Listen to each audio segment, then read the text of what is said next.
बिस्मिल्लाहिर्रहमानिर्रहीम। अस्सलाम वालेकुम। हमारे चैनल उर्दू कहानी प्लस में खुशामदीद। नाज़रीन, आज मैं आपके लिए सनसनीखेज़ और दिलचस्प कहानी लेकर आई हूँ। लेकिन कहानी शुरू करने से पहले आपसे गुजारिश है, अगर आप हमारे चैनल पर न्यू हैं तो हमारे चैनल को सब्सक्राइब करके बेल नोटिफिकेशन को ऑन कर लीजिए ताकि आपको हमारी वीडियोस मिलें सबसे पहले।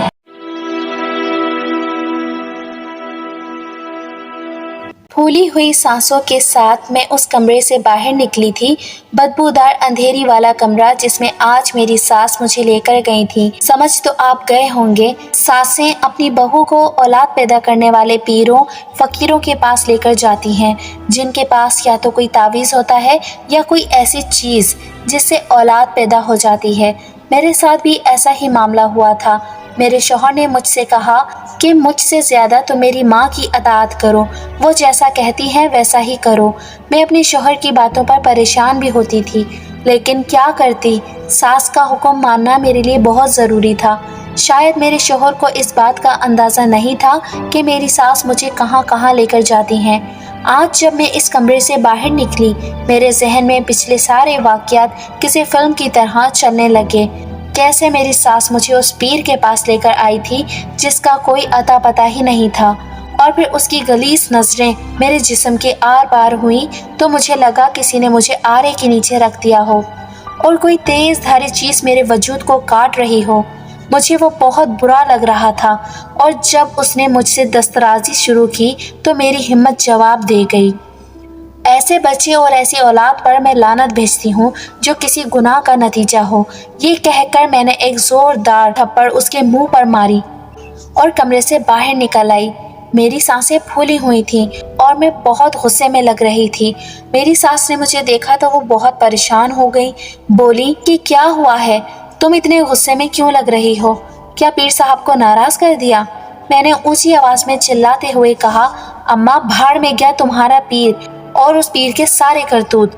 मैं तो घर जा रही हूँ, और अगर आइंदा तुम मुझे यहाँ लेकर आई तो अच्छा नहीं होगा। मेरी बात सुनकर वहाँ पर बैठे सभी औरतों ने मुझे मुड़ कर देखा। मैंने उनको भी चीख चीख कर उस ढोंगी पीर के सारी हकीकत बता दी। उसमें से कुछ औरतें तो मारे हैरत के मुझे देखने लगी, जबकि वाकई कुछ औरतें अपने कानों को हाथ लगाने लगी। शायद कि वो मुझे ही गलत समझ रही थी। मेरा दिल अपनी सास पर बहुत खफा था, पर मेरी सास को एक बात बहुत बुरी लगती कि मैं घर जाकर कोई भी बात अपने शौहर को बताऊं। आज तक जितने पीरों फकीरों के पास वो मुझे लेकर गई थी, उन्होंने मुझे सख्ती से मना किया था कि शुएब को कुछ भी नहीं बताना। शायद इसलिए कि शुएब खुद भी ऐसे लोगों को पसंद नहीं करते थे। आज का वाक़या होने के बाद मैंने सोचा कि मेरी सास को इस बात का पता चल चुका होगा कि पीरों फकीरों के पास औलाद न होने का हल नहीं होता। दरअसल मेरी शादी आज से 4 साल पहले हुई थी। मैं अपने शौहर से डरती थी, पर इसमें एक बात बड़ी अच्छी थी, मेरा शौहर हर उसूलों का पाबंद था। जब औलाद न हुई, मेरी सास ने कहा कि मैं अपने बेटे की दूसरी शादी करूंगी, तो मेरे शौहर ने सख्ती से कहा कि अम्मा, दूसरी बार ये बात अपनी ज़ुबान से मत निकालना। दूसरी शादी तो क्या, मैं किसी औरत का नाम सुनना भी पसंद नहीं करूंगा। मुझे अपने शौहर पर बहुत गर्व हुआ था, जिसने अपनी माँ के सामने मेरा मान रख लिया। मुझे खुशी हुई। मैंने सोच लिया कि अब मैं अपने शौहर की खिदमत करूंगी, इसकी हर बात मानूंगी। जो शौहर आपसे इतनी मोहब्बत करे कि अपनी माँ के सामने भी आपके लिए डट कर खड़ा हो जाए, वो बहुत कीमती होता है। खैर से बात आई गई हो गई थी। मेरी सास ने 2-3 दिन के बाद मुझसे कहा कि बेटी, क्या तुम्हें औलाद नहीं चाहिए? मेरा बेटा तो तुमसे सच्ची मोहब्बत करता है। देखो, तुम्हें भी उसकी खुशी का ख्याल रखना चाहिए। अगर कोई और होता तो अब तक दूसरी शादी कर चुका होता। ये तो मेरे बेटे की शराफत है कि मेरा बेटा तुम्हें अब तक यहाँ रखे हुए है। तलाक देना तो दूर की बात, किसी दूसरी औरत का भी वो नाम सुनना पसंद नहीं करता। एक तुम हो कि तुम्हें औलाद की परवाह ही नहीं है। ना तुम मेरे साथ कहीं जाती हो, ना दिलचस्पी लेती हो। जहाँ जाती हो लोगों से बदतमीजी करती हो। मुझे उनकी बात सुनकर वाकई एहसास हुआ था। इस बात में भी कोई शक नहीं था कि मेरा शौहर मुझसे बहुत मोहब्बत करता था। ऐसे में मेरे लिए ज़रूरी था कि उसकी खुशी का ख्याल रखती। मेरी सास कहने लगी तुम्हारे लिए अच्छी बात, अच्छी खबर ये है कि मैं अब की बार तुम्हें किसी मर्द के पास लेकर नहीं जाऊंगी, बल्कि एक औरत है जो बहुत ज्यादा मशहूर है, मैं तुम्हें उसके पास लेकर जाऊंगी। औरत है तो पैसे लेती है, लेकिन तुम इतना इत्मीनान कर सकती हो कि वो कोई बुरी औरत नहीं है, बल्कि एक नेक खातून है। मैंने कहा ठीक है अम्मा, मुझे औरत के पास जाने में कोई एतराज़ नहीं, पर ये तो बताएं वो डॉक्टर है या क्या? मेरी अम्मा सर पीट कर बोली, अरे बेटी, तुझे नहीं मालूम कि डॉक्टर के पास किसी चीज़ का इलाज नहीं होता, ये सिर्फ और सिर्फ लोगों को लूटते हैं और अपने पास रखते हैं। डॉक्टरी इलाज से आज तक किसी को औलाद नहीं हुई। मैं अपनी सास की जहालत पर मातम करती, हंसती या रोती, मुझे कुछ समझ नहीं आ रहा था। मैंने कहा ठीक है, आप जहाँ कहेंगी मैं चलूँगी, पर ये तो बताएं कि वो औरत मेरे साथ ऐसा क्या करेगी कि मेरी औलाद पैदा होगी। मेरी बात सुनकर सास हंसने लगी, अरे पगली औरत, वो कर कुछ नहीं सकती, लेकिन हाँ, उसकी बरकत से तुम्हें बच्चा ज़रूर पैदा होगा। अम्मा कैसी बरकत? आखिर ऐसा क्या है उसके पास? अरे बेटा, वो अंडे देने वाली औरत है। मेरी सास ने एक एक लफ्ज़ चबा कर कहा। क्या कहा? क्या कहा अम्मा? अंडे देने वाली औरत? मैंने हैरत से पूछा, क्या वो मुर्गी की तरह अंडे देती है? मेरी बात सुनकर मेरी सास हंस पड़ी और बोली, ये तो मुझे भी नहीं मालूम, बस मैंने सुन रखा है कि वो अंडे देती है और उनसे बच्चे पैदा होते हैं। मैं अपनी सास की बातों पर परेशान हो गई। मैंने कहा चलो ठीक है, और कुछ न सही तो उस औरत के पास जाकर हम दोनों का जहन तरोताज़ा हो जाएगा। मेरी सास वैसे तो फितरत की अच्छी थी, बस कभी कभार ताना दे देती थी। खैर, मैं उनके साथ अगली ही सुबह तैयार हुई और हम लोग उस औरत के आस्थाने की तरफ चल पड़े। रास्ते में मैं और मेरी सास यही सोचते रहे कि आखिर वो कैसे अंडे देती है जिनसे बच्चे पैदा होते हैं। तकरीबन आधा घंटा पैदल चलने के बाद हम लोग चुंगी पर पहुंच गए। वहां से एक रिक्शा लिया और अम्मा उस पते पर पहुंच गईं जहां वो औरत बैठा करती थी। मैं समझी थी कि वो कोई नौजवान औरत होगी। मेरी सास बता रही थी कि वो लड़की बहुत सेहतमंद है, उसके यहाँ ऊपर तले तकरीबन 5-6 बच्चे पैदा हुए थे और सब के सब बेटे ही थे। तब से वो औरत सबको नुस्खे बता कर देती है। वहाँ पहुँचे तो मैंने देखा एक बड़ी सी जगह थी। उस औरत का घर छोटा सा था और सहन बहुत बड़ा, खुला और कुशादा था। मैंने देखा वहाँ और भी औरतें बैठी हुई थीं जिनके मसले हमारी तरह ही लगते थे। पर एक बात जो मुझे बहुत ज़्यादा हैरान कर रही थी वो ये कि उस औरत की उम्र तकरीबन 20-25 साल की करीब होगी। ये बात मुझे बड़ी अजीब लगी थी। 20-25 साल की औरत भला कैसे बाकियों का इलाज कर सकती है? और फिर ऐसा माहिर मालिज होने के लिए इंसान को तजर्बे की ज़रूरत होती है। वो खुद 20-25 साल की थी, उसकी शादी को भी 1-2 साल ही गुजरे थे। अम्मा ने शायद गलत सुना था। इसके पास तो 2 ही बेटे थे जो उसके पास ही खेल रहे थे। मैंने अंदर जाकर कमरे में देखा, वो अपने बच्चों के साथ लगी हुई थी। हमें देखकर बोली कि कौन हो बीबी, थोड़ी देर के बाद आना, अभी मैं मसरूफ़ हूँ। देख नहीं रही मैं अपने बच्चों के साथ खेल रही हूँ। मैंने देखा लड़की के चेहरे पर बड़ा गुरूर था। मुझे हैरत हुई। मैंने वहाँ से हटने की बजाय वहीं खड़े होने का फैसला किया। मुझे खड़ा देखकर बड़े गुस्से और जलाल वाले लहजे में बोली, क्या कर रही हो यहाँ? समझ नहीं आता? तुम लोग हर वक्त मेरे सर पर सवार रहते हो। अभी जाओ, बाद में आना। ये बात सुनकर पास ही खड़ी एक औरत मुझे खींचने लगी। खींचते हुए मुझे सहन की दूसरी तरफ ले गई। बोली कि अल्लाह की बंदी, क्यों खुद पर जुल्म करने लगी हो? अगर पीरनी जी किसी से नाराज हो जाएं तो उसके यहाँ औलाद नहीं होती। मैं ये बात सुनकर कानों को हाथ लगाने लगी। अल्लाह का खौफ करो खातून, कैसी बातें करती हो? औलाद नरीना देना या ना देना अल्लाह के इख्तियार में है। अच्छा, तो फिर तू यहाँ क्यों आई है? वो तो जैसे मुझ पर ही चढ़ दौड़ी, इसलिए कि इस औरत की शोहरत सुनी है। मैंने सुना है कि ये कोई अंडे देती है जिससे औरत को औलाद हो जाती है। ये तो है ही अंडे देने वाली पीरनी जी, पर तुम जैसी लड़कियों को ना सिर्फ और सिर्फ डॉक्टरनी पर यकीन होता है। हमारी पीरनी जी बहुत ज़्यादा मसरूफ़ रहती हैं, इसलिए अगर तुम्हें उन पर यकीन नहीं है तो तुम यहाँ से चली जाओ। मैं उस औरत की बात सुनकर हैरान रह गई। मैंने कहा, तुम हो कौन और क्यों तुम इस पीरनी की इतनी तरफदारी कर रही हो? बोली कि मैं यहाँ की इंतज़ामिया हूँ।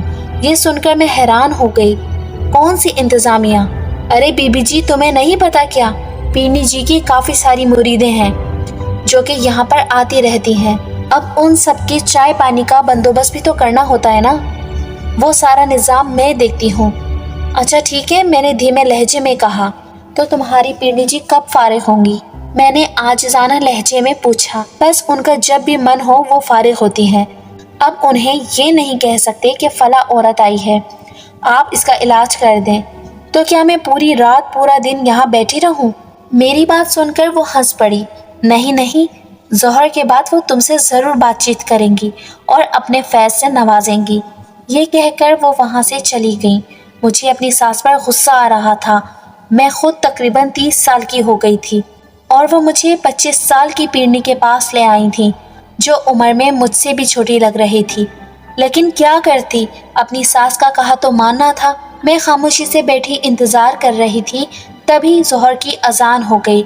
मुझे बड़ी हैरत भी हुई, बुरा भी लगा जब मैंने देखा कि पीरनी साहब ने खुद उठकर नमाज नहीं पढ़ी। औरतों को तलकीन करने लगी कि नमाज पढ़ो, लेकिन खुद वहीं बैठी रही। मैंने सोचा कि कोई फितरी मजबूरी होगी, लेकिन हैरत मुझे उस वक्त हुई जब मैंने एक औरत के मुंह से ये सुना कि ये पीरनी जी नमाज इसलिए नहीं पढ़ती क्योंकि अल्लाह ने इन्हें बख्शा हुआ है। ये बात बहुत बुरी थी। मैंने कहा कि जो औरत खुद नमाज नहीं पढ़ती वो क्या दूसरों के लिए दुआ करेगी, लेकिन मेरी सुनने वाला ही कौन था। ना मेरी सास ने मेरी बात पर ध्यान दिया, ना उन औरतों ने। खैर, तकरीबन ज़ोहर के आधे घंटे बाद उसने हमें अपने कमरे में बुलाया।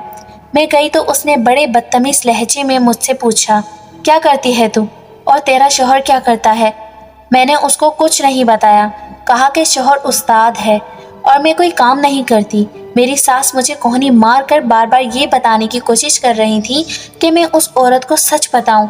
खैर से मैंने उसे 2-3 झूठ ही बताए थे। कहने लगी कि हाँ ठीक है, मैं तुम्हें अंडे देती हूँ, वो तुम 3 दिन पी लेना, इससे तुम्हें अफाका होगा। अगले महीने फिर आना, इससे तुम्हें मैं देख लूँगी कि कितनी बीमारी ख़त्म हुई है और कितनी अभी बाकी है। तकरीबन 6 महीने का कोर्स होगा।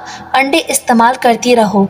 अंडे इस्तेमाल करती रहोगी तो तुम्हें कोई मसला नहीं होगा, लेकिन अगर दरमियान में छोड़ दिए तो अमल उल्टा हो जाएगा और तुम्हें बच्चे पैदा होने की बजाय तुम्हारे बच्चे मरना शुरू हो जाएंगे। पैदा तो होंगे पर दुनिया में ना आ सकेंगे। मैंने बहुत ज़्यादा परेशान होकर अपनी सास की तरफ देखा। सास ने खुद ही कहा कि तुम हमें वो अंडे दे दो जिनसे औलाद पैदा होती है। वो औरत दूसरे को इशारा करके कहने लगी कि इन बीबियों को अंडे दे दो। मैं हैरान हो गई कि आखिर अंडों का ये कारोबार है या फिर कोई वाकई में शिफा वाली बात है। बहरहाल उस औरत के तेवर तो ऐसे हरगिज़ नहीं थे कि उसकी किसी चीज़ से मुझे शिफा होती। वो लड़की हमें दूसरी तरफ ही ले गई थी। ये एक गोदाम आ चुकी थी। मैं हैरान हो गई। मैंने देखा कि वहाँ पर काफ़ी सारे अंडे थे, पर अंडों का हुजरा बड़ा था। ऐसा लग रहा था जैसे मुर्गे के 5-6 अंडे मिलाकर एक बड़ा अंडा बनाया गया हो। मैं बड़ी हैरान हुई थी। मैंने उस अंडे को देखा, काफ़ी ज़्यादा बड़ा अंडा था। मैंने कहा कि ये कितने का है? कहने लगी कि 2000 रुपये का एक अंडा है। ये सुनकर मुझे सख्त हैरत हुई। 2000 रुपये का? 2000 रुपये का तो उन दिनों कपड़े का अच्छा खासा जोड़ा आ जाता था, और ये एक अंडा 2000 रुपये का? उन दिनों बकरे का गोश्त 300 रुपये किलो था। तो खुद सोचिए, 2000 रुपये का अंडा लेना हमारे लिए कितना मुश्किल था। हमने उसे 6000 रुपये दिए। मेरी सास ने कहा कि बेटी तुम्हें इससे शिफा ज़रूर मिलेगी, ये देखो अंडा भी कितना बड़ा है।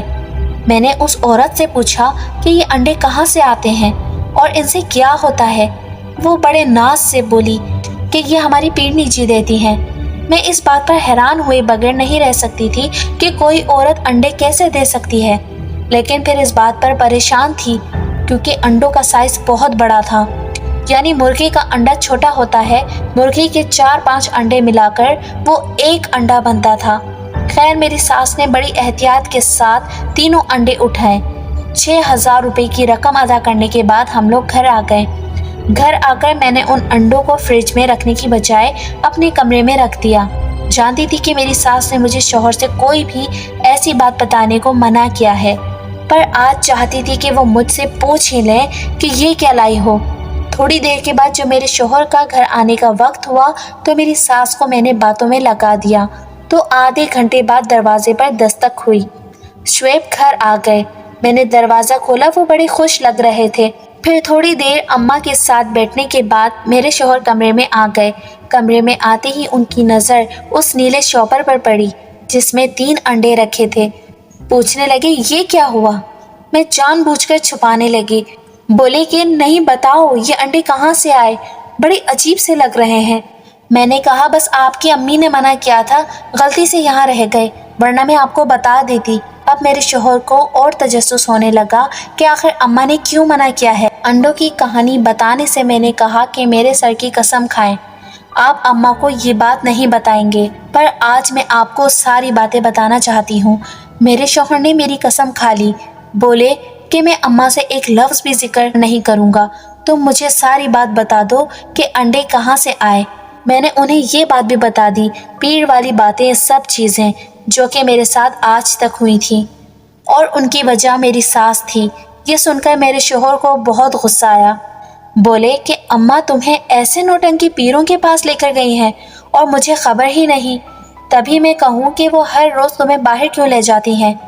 मैं अपनी सास की बातें अपने शोहर को बताकर खुश भी थी कि चलो उनको हकीकत पता चल गई, और डर भी लग रहा था कि कहीं गुस्से में ये अपनी माँ से लड़ाई झगड़ा न कर लें। मैंने उन्हें बड़ी मुश्किल से चुप करवाया। बोले कि आइंदा तुम किसी ऐसे पीर फकीर के पास नहीं जाओगी, मैं अम्मा से बात करूँगा। ऐसे तो नहीं चल सकता। मैंने कहा, फिलहाल इन अंडों का क्या करना है? उसने अगले 2 महीने भी आने का कहा है। आपकी अम्मा हर महीने 6,000 रुपये वहाँ लुटा कर आएंगी। ये सुनकर मेरे शोहर को और बड़ा धचका लगा। बोले कि क्या उस औरत ने तुम लोगों को पैसों के अंडे दिए, वो भी 2,000 रुपये का एक? मैंने कहा, जी हाँ, आपकी माँ ने उनको पैसे दे दिए हैं, मैं तो उन्हें रोकने से रही। बोले कि ये औरत मेरे हाथों नहीं बचेगी, मैं तो इसे गिरफ्तार करके रहूँगा। मैंने कहा, आप ऐसा कर सकते हैं, वहाँ पर सब औरतें उसकी मुरीदें हैं, चाहने वाली हैं। बोले कि मैं किसी मरीज को नहीं जानता, ना मुरीदों को। मैं उस औरत को गिरफ्तार करूँगा, ये तो बहुत बड़ा फ्रॉड कर रही है। मैंने कहा, देख लें, ऐसा ना हो कि उन्हीं अंडों से हमारी औलाद होना लिखी हो। बोले कि नहीं, ये सिर्फ शुतुरमुर्ग के अंडे हैं, और शुतुरमुर्ग का पूरा अंडा एक साथ खाना भी नहीं चाहिए। ये तो मुझे एक हकीम ने बताया था कि इस अंडे में बहुत ताकत होती है। मैं पूरी तरह जानता हूँ कि इस अंडे से किसी औरत को औलाद नहीं हो सकती। ये ख्वाह के ढोंग मुझे बिल्कुल पसंद नहीं है। मेरे शौहर ने बहुत गुस्से से मुझे कहा। अब तो मेरी सास को भी सारी बात बताना पड़ी कि शुएब हकीकत जान चुके हैं।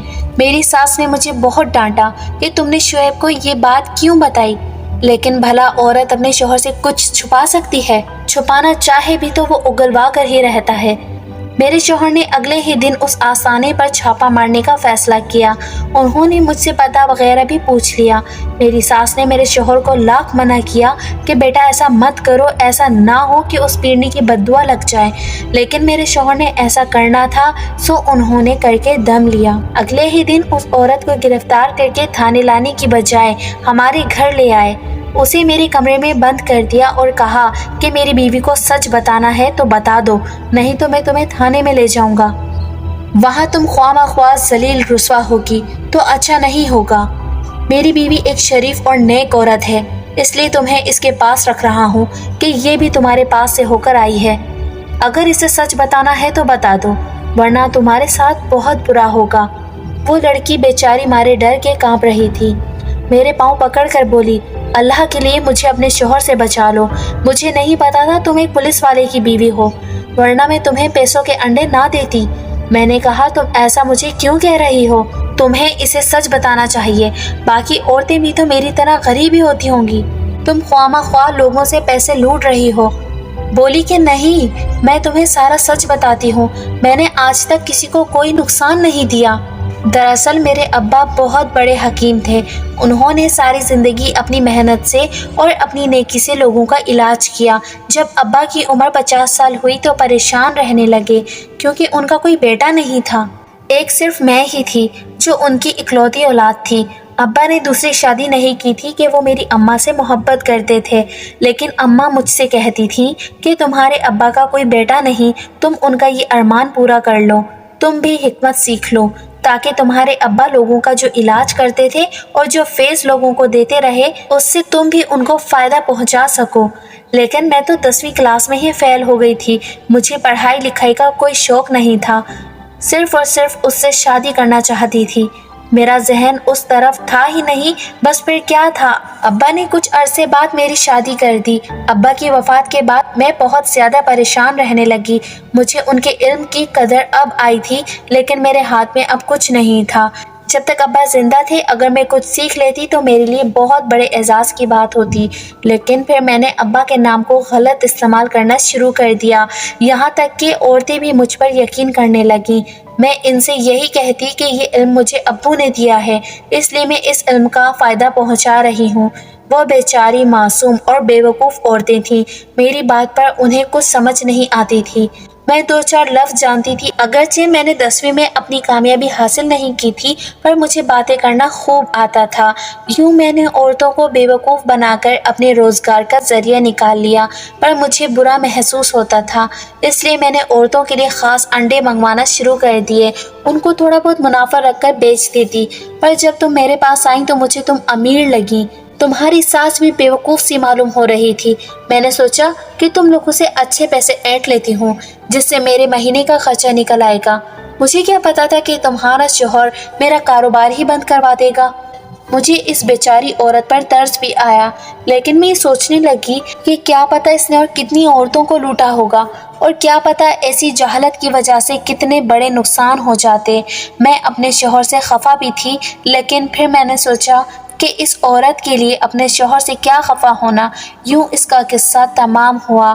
وہ اپنے گھر چلی گئی اور میرے شوہر نے اسے تاکید کی کہ تم اپنا یہ فراڈ، جھوٹ کا کاروبار چھوڑ دو۔ میں تو اس کے بعد دوبارہ اس کے پاس نہیں گئی۔ اللہ جانے کہ وہ عورت کیسی ہے اور کیا کرتی ہے۔ اللہ سب کو ہدایت دے اور شیطان کے شر سے محفوظ رکھے۔ آمین آمین آمین۔